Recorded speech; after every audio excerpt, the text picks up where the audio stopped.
Going back to just the final phase, so once the open enrollment started in 2014, we still had many production support challenges. So at that point in time, the role shifted back to focusing on keeping the system alive. You have a better system than last year, but certainly nowhere complete. So the focus shifts back to production support or maintenance and operations, another way of calling that. And we invest most of our time and energy in that. During that time frame, the second enrollment period, Engage Point raised several concerns to the project leadership around project structure.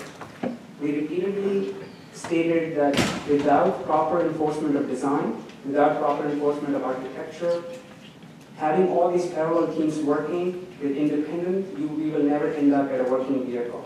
You cannot assemble things later after they have been built. They have to be designed correctly.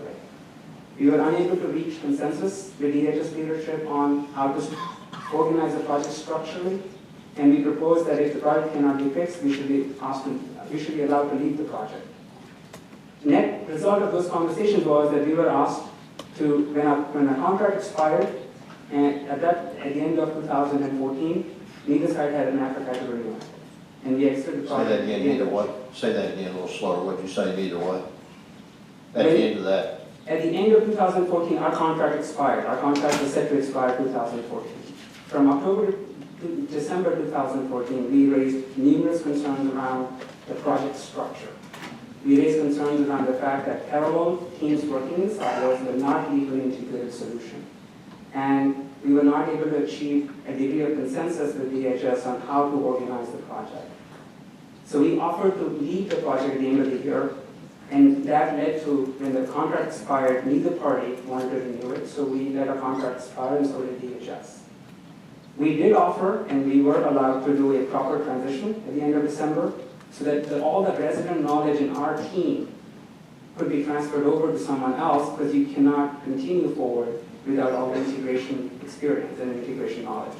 And to the best of our ability, we transferred that knowledge to people that we were directed to transfer it to.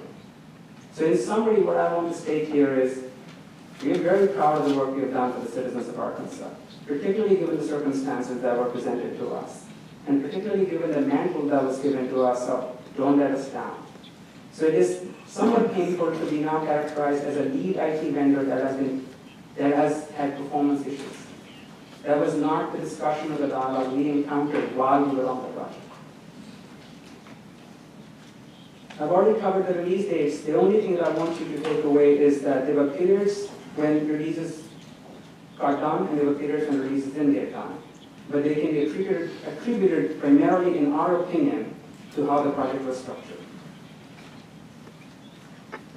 One other thing that I want to address here, it has been stated that release 1.5 was late. It was several months late. That is accurate.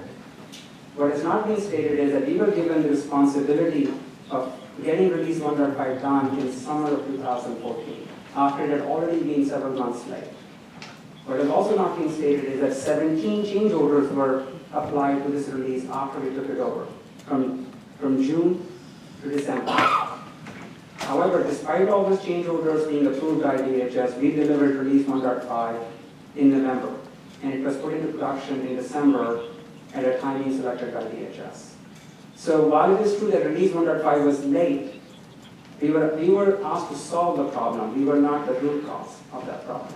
We were the ones who got the release 1.5 done, as opposed to the reason why it was late. That being said, this is our summary statement. When we look back at, we see that this was a mission impossible, and we got it done, not alone, certainly with a lot of help from DHS, a lot of help from DIS, and certainly a lot of commitment and time from a lot of people on the ground. And what we were able to accomplish, we did not really believe we ever could when we started. So in that regard, we're very proud of what has been done. That does not mean that there were not project challenges, and that does not mean that there are not challenges to be fixed in terms of system functionality, accuracy, and so on, which we have been discussing earlier in the day. But we certainly want to set, for the record, state here what was done and how it got done.